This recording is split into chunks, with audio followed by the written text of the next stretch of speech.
There is a kind of loneliness that does not announce itself with tears or trembling hands. It arrives like a slow fog, creeping in at the edges of your awareness until the world feels distant, muffled, and strangely unreal. It is not always the absence of people that defines it. Sometimes you can be surrounded by voices, laughter, the hum of conversation, and still feel utterly alone.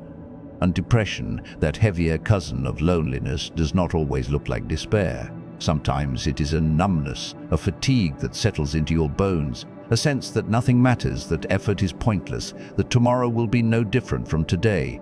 These are not signs of weakness, they are human experiences, as old as consciousness itself. The ancients knew them well. They did not have the language of clinical psychology, but they understood the inner storms that could capsize even the strongest soul. And among those who faced these storms with the greatest clarity were the Stoics, philosophers of ancient Greece and Rome, who sought not to escape suffering, but to meet it with reason, courage, and dignity. Stoicism is not about suppressing emotion. It is not about cold detachment or emotional numbness. At its heart, Stoicism is a practical philosophy for living well in a world that is often chaotic, unpredictable, and indifferent to our desires.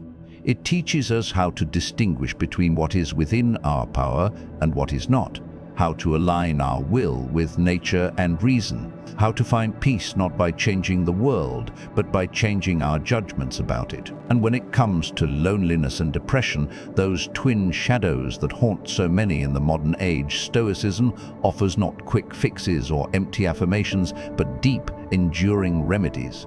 These are not magical cures, they are disciplines, practices, ways of thinking and being that, when applied consistently, can restore a sense of agency, meaning, and connection, even in the darkest hours. What follows is a journey through 12 such remedies. Each one is rooted in Stoic thought, yet each is also deeply relevant to the emotional landscape of the 21st century. This is not a clinical guide, it is a philosophical companion, a voice walking beside you through the fog, offering not promises of immediate relief, but the steady light of wisdom. Let us begin. Remedy 1. Reclaim the dichotomy of control. The first and most foundational Stoic principle is the dichotomy of control. It was Epictetus, the former slave turned philosopher, who opened his Enchiridion, his handbook for living, with this essential teaching: some things are within our power, while others are not. This simple distinction is the cornerstone of Stoic resilience, and it is the first remedy for the ache of loneliness and the weight of depression. When you feel lonely, it is often because you are fixated on something outside your control, the presence of others, their affection, their attention, their understanding. You long for connection, and when it is absent, or when it feels insufficient, you suffer. But the Stoics would ask, is the affection of others truly within your power? Can you command someone to care for you? Can you force a friend to call, a lover to stay, a family member to listen? No, these things belong to the realm of externals, things that are not up to us. Depression, too, often arises from a collision between desire and reality. The gap between what you wish for and what is creates a sense of failure, of helplessness. But again, the Stoics would remind you, your feelings are not fully within your control. Moods shift like weather. What is within your control is how you respond to them, your judgments, your actions, your attention. So the first remedy is this: turn your focus inward. Ask yourself, what is truly mine to command? Your thoughts, your intentions, your choices, your effort. These are your sovereign domain. Everything else, other people's behavior, the past, the future, your emotional state at any given moment, is not. This is not a call to resignation. It is a call to empowerment. When you stop pouring your energy into what you cannot change, you free yourself to act where you can. If you are lonely, you cannot force someone to be your friend, but you can choose to reach out. You can write a letter. You can join a group, attend a lecture, walk into a coffee shop, and say hello. These are actions within your power. And even if they do not yield immediate connection, they restore your sense of agency, the knowledge that you are not a passive victim of circumstance. Similarly, if you are depressed, you may not be able to snap out of it, but you can get out of bed. You can wash your face. You can take a walk, however short. You can write down one true thing you observe. These are small acts, but they are yours. And in a world that often feels chaotic and indifferent, the ability to say, "This is mine to do," is a profound source of strength. The dichotomy of control does not eliminate loneliness or depression, but it changes your relationship to them. Instead of being overwhelmed by what you lack, you begin to see what you possess, the power to choose your response, to act with integrity, to live according to your values, even in solitude, even in sorrow. And in that shift from helplessness to agency lies the first glimmer of relief. Remedy 2. Practice the view from above. Marcus Aurelius, the Roman emperor and Stoic philosopher, often reminded himself to take the view from above.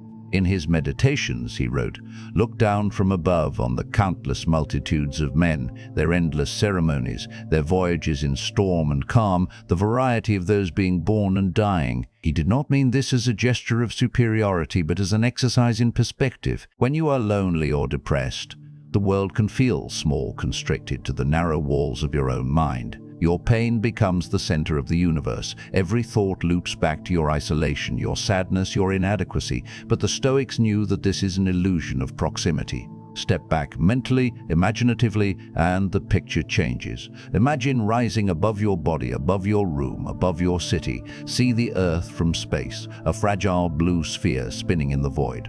See the billions of lives unfolding at this very moment. People loving, arguing, working, grieving, laughing, sleeping. See the rivers, the mountains, the oceans. See the passage of time, centuries folding into one another, civilizations rising and falling like waves.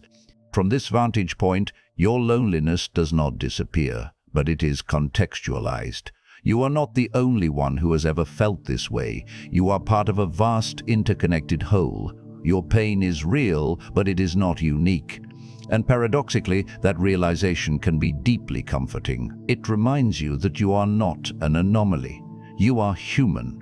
And to be human is to know sorrow, longing, and doubt. This is not about minimizing your suffering. It is about expanding your frame of reference. Depression often tells you that you are alone in your pain, that no one understands, that your situation is hopeless. But the view from above whispers a different truth. You are one thread in a great tapestry. Your life matters, not because it is exceptional, but because it is part of something larger. And loneliness, too, can be softened by this perspective. When you feel isolated, it is easy to believe that connection is rare or impossible. But from above you see the countless acts of kindness, the quiet bonds between strangers, the shared rituals that bind humanity together. You see that connection is not a scarce resource. It is woven into the fabric of existence. You may not feel it right now, but it is there. The view from above is not a one-time exercise. It is a practice. Whenever you feel trapped in the prison of your own mind, lift your gaze literally or figuratively. Look at the stars, watch the clouds, read history, study astronomy. Let the vastness of time and space remind you that your current emotional state is temporary, that you are part of a story far greater than your private sorrow. In that expanded vision, loneliness loses its absolute grip, depression loses its finality, and you begin to breathe again.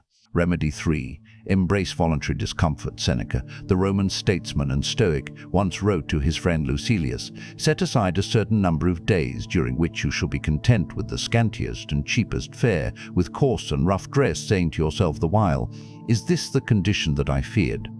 This practice, what modern Stoics call voluntary discomfort, is a powerful antidote to both loneliness and depression.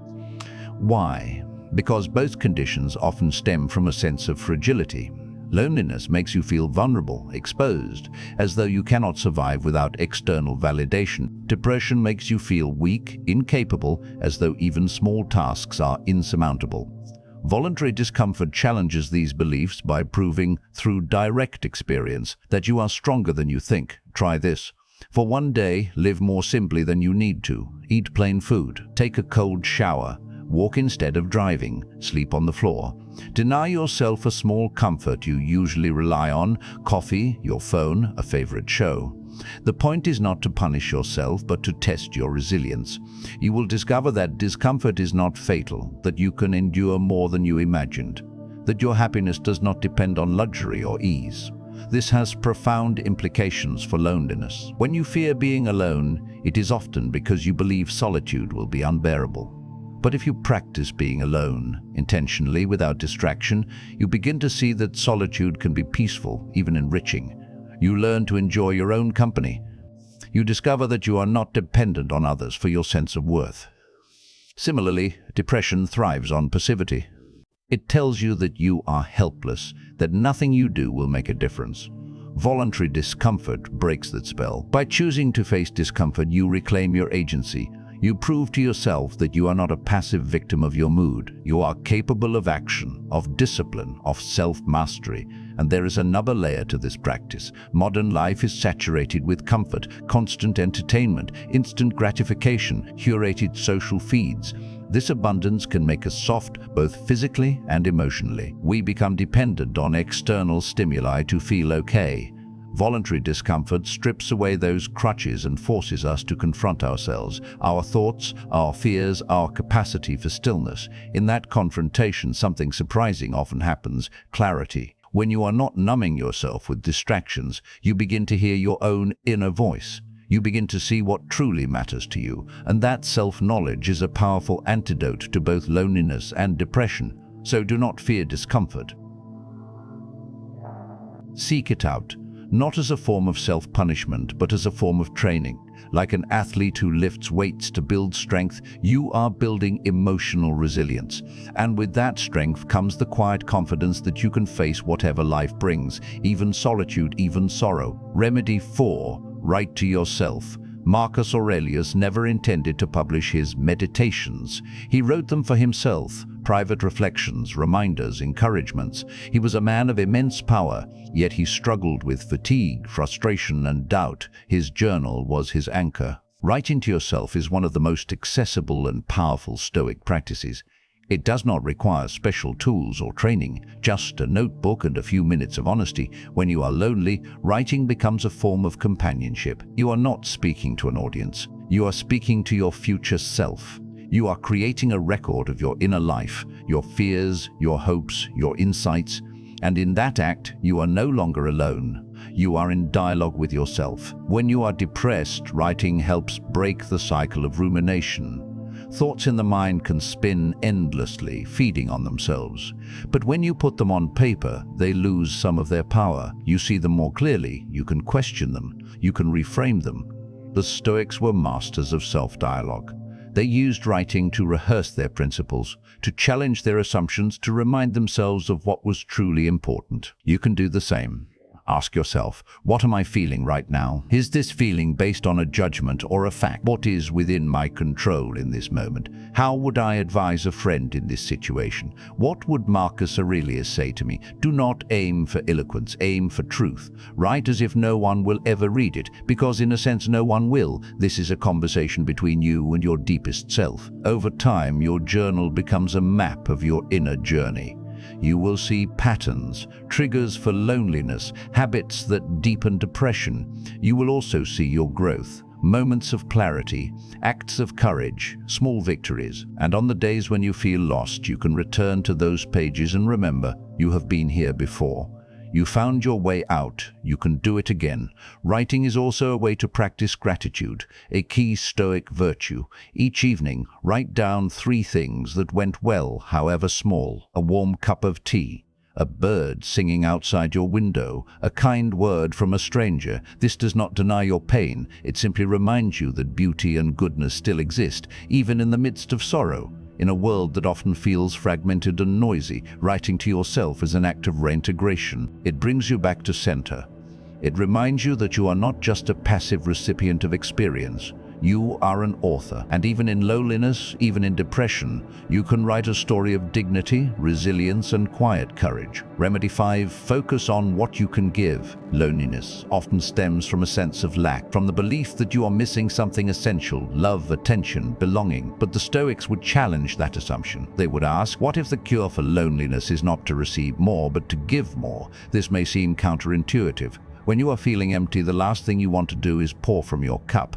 But giving, genuine, selfless giving, has a paradoxical effect. It fills you. Why? Because giving shifts your focus from yourself to others. It breaks the cycle of self-absorption that fuels both loneliness and depression. When you are focused on what you lack, you feel impoverished.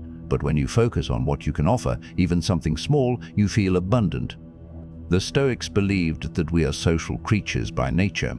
Marcus Aurelius wrote, "What is not good for the hive is not good for the bee." Our well-being is tied to the well-being of others. So the path to inner peace is not isolation, but contribution. You do not need to perform grand acts of charity. Start small. Smile at a stranger. Hold the door. Listen, truly listen, to someone without waiting for your turn to speak. Send a note of appreciation. Offer help without expecting anything in return. These acts do more than benefit others. They remind you of your own humanity. They reconnect you to the web of relationships that sustain us all, and they restore a sense of purpose, the knowledge that your life matters not because of what you have, but because of what you give. Depression often tells you that you are worthless, that nothing you do makes a difference, but giving disproves that lie. Even the smallest act of kindness ripples outward. You may never see its full effect, but it is real. And in that reality you find meaning. Moreover, giving combats the passivity of depression. It requires action. It pulls you out of your head and into the world. It reminds you that you are not a spectator in life. You are a participant, so ask yourself each day, what can I give today? Not for recognition, not for reward, but simply because it is the right thing to do. Because it aligns with your nature as a rational social being. In that question you will find not only relief from loneliness, but a deeper sense of connection to others, to yourself, to the world. Remedy 6. Reinterpret your narrative. Depression and loneliness are not just emotional states, they are stories we tell ourselves. I am unlovable, no one understands me, my life has no meaning. These are not facts, they are interpretations, and the Stoics knew that our suffering comes not from events themselves, but from our judgments about them. Epictetus put it bluntly, men are disturbed not by things, but by the views which they take of them. Change the experience. So the sixth remedy is this: become the editor of your inner narrative. When a thought arises, I'm alone and it's unbearable, pause. Ask, is this true? Is it helpful? Is it within my power to change it? Often the stories we tell ourselves are distorted by emotion. Loneliness magnifies absence.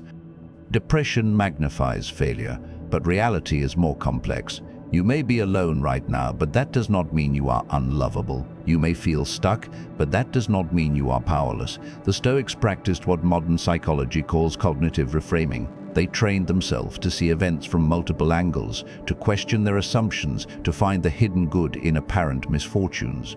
For example, solitude can be reframed not as loneliness, but as an opportunity for reflection, for creativity, for rest. Depression can be reframed not as weakness, but as a signal that something in your life needs attention, your boundaries, your values, your relationships. This is not about toxic positivity. It is not about denying pain. It is about refusing to be enslaved by a single catastrophic interpretation. There is always more than one way to see a situation, and by consciously choosing a more balanced, constructive narrative, you reclaim your freedom. Try this exercise. Write down a painful thought. Then write 3 alternative interpretations. For example, thought, I'm alone and it's proof that no one cares. Alternative 1, I'm alone right now, but that doesn't define my worth. Alternative 2, this solitude gives me space to reconnect with myself. Alternative 3, I have the power to reach out and build new connections. Over time, this practice rewires your brain. You become less reactive, more reflective. You stop identifying with your thoughts and start observing them. And in that space between stimulus and response, you find peace.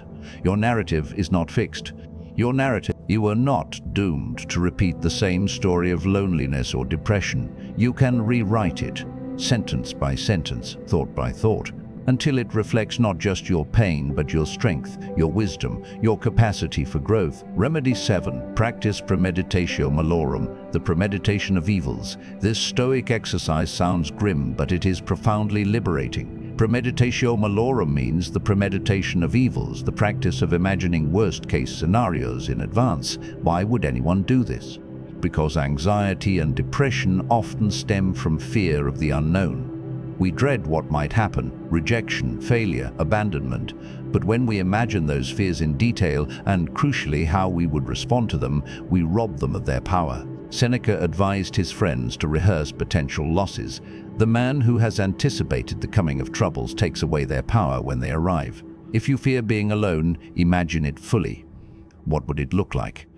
How would you survive? What resources, inner and outer, would you draw on? You will likely discover that you are more resilient than you think, that even in the worst case you would endure.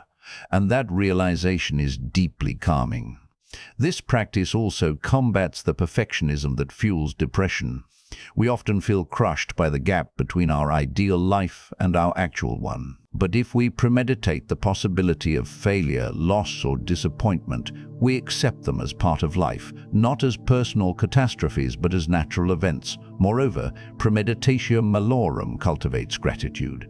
When you imagine losing what you have, a friend, a job, your health, you suddenly see its value more clearly. You stop taking it for granted, and that shift in perspective can lift the fog of depression. But the key is not just to imagine the loss, but to imagine your response. The Stoics were not passive fatalists. They believed in action. So ask, if this happened, what would be within my power? How would I act with courage and integrity? In this way, Premeditatio Malorum is not about fear, it is about preparation. It turns vague anxieties into concrete plans. It replaces helplessness with agency, and for loneliness it offers a surprising insight. Even total solitude is survivable. You would still have your reason, your values, your connection to the cosmos. So do it with courage, and you will find that the worst is not as terrifying as you thought, and that you are stronger than you knew. Remedy 8, align with nature. The Stoics believed that the path to eudaimonia, flourishing, lies in living in accordance with nature. But what does that mean? What does that mean? For the Stoics, nature had two meanings. First, the nature of the universe, rational, ordered, interconnected. Second, your own human nature, rational, social, capable of virtue. Depression and loneliness often arise when we live out of alignment with these truths. We chase external validation instead of inner integrity. We isolate ourselves instead of engaging with community. We resist reality instead of accepting it. So the remedy is to ask, what does my nature require of me? As a rational being, you are meant to use your reason, to examine your beliefs, to seek truth, to act with wisdom. When you are depressed, your thoughts may be distorted, but you can still choose to question them, to seek evidence, to think clearly. As a social being, you are meant to connect with family, friends, community, even strangers. Loneliness is a signal that this need is unmet. But the solution is not passive waiting. It is active participation, joining, contributing, reaching out. And as part of the cosmos, you are meant to accept what is. The universe is not hostile, it is indifferent. Bad things happen not because you are cursed, but because cause and effect unfold without regard for your desires. Accepting this is not resignation, it is liberation. It frees you from the exhausting struggle against reality. Living in accordance with nature also means honoring your body. Depression often leads to neglect, poor sleep, bad diet, no movement, but your body is part of your nature. Care for it, walk in nature, breathe fresh air, eat nourishing food. These are not luxuries, they are expressions of self-respect. When you align with nature, you stop fighting yourself, you stop chasing illusions, you begin to live simply, honestly, and with purpose. And in that alignment, loneliness and depression lose their grip. Remedy 9, cultivate inner citadel. Marcus Aurelius spoke often of the inner citadel, the fortress of the mind that cannot be breached by external events. No matter what happens in the world, your judgments, your will, your moral purpose remain inviolable. This is a powerful remedy for both loneliness and depression. When you feel abandoned or worthless, remember, your worth is not determined by others. It is determined by your character, your integrity, your courage, your wisdom. Build your inner citadel through daily practice. Meditate on your values. Reflect on your actions. Ask, did I act with justice today? With courage, with self-discipline. When loneliness strikes, retreat to the citadel, not to hide, but to regroup. Remind yourself of who you are at your core, not defined by relationships, but by your choices. When depression whispers that you are nothing, stand firm in your citadel. You are a rational soul. You have the power to choose virtue. That is enough. The inner citadel is not built in a day. It is constructed brick by brick, through reflection, through action, through repeated alignment with your highest self. but once built, it is unshakable. Remedy 10. Limit desire and aversion. Epictetus taught that suffering comes from attaching our happiness to things outside our control, especially desires for pleasure, approval, success, and aversions to pain, rejection, failure. Loneliness is often rooted in desire for connection, for love. Depression in aversion to pain, to effort, to existence itself. The remedy is not to eliminate desire and aversion entirely, but to moderate them. Prefer connection, but do not demand it. Prefer joy, but do not require it. Practice apatheia, not apathy, but freedom from destructive passions. Train yourself to want what is good for your character, not what is pleasurable or socially rewarded. This brings peace. When you are not clinging to outcomes, you are free. Remedy 11. Remember death, memento mori. Contemplating mortality is not morbid, it is clarifying. Memento mori, remember you must die, was a Stoic practice to focus on what truly matters. Loneliness and depression often stem from misplaced priorities, chasing status, approval, distraction. One due auto was Dichotomy, chasing status, approval, distraction. But death strips away the trivial. It asks, how do you want to live now? Use this awareness to act with urgency and authenticity. Reach out, forgive, create, love. Life is short. Do not waste it in self-imposed exile.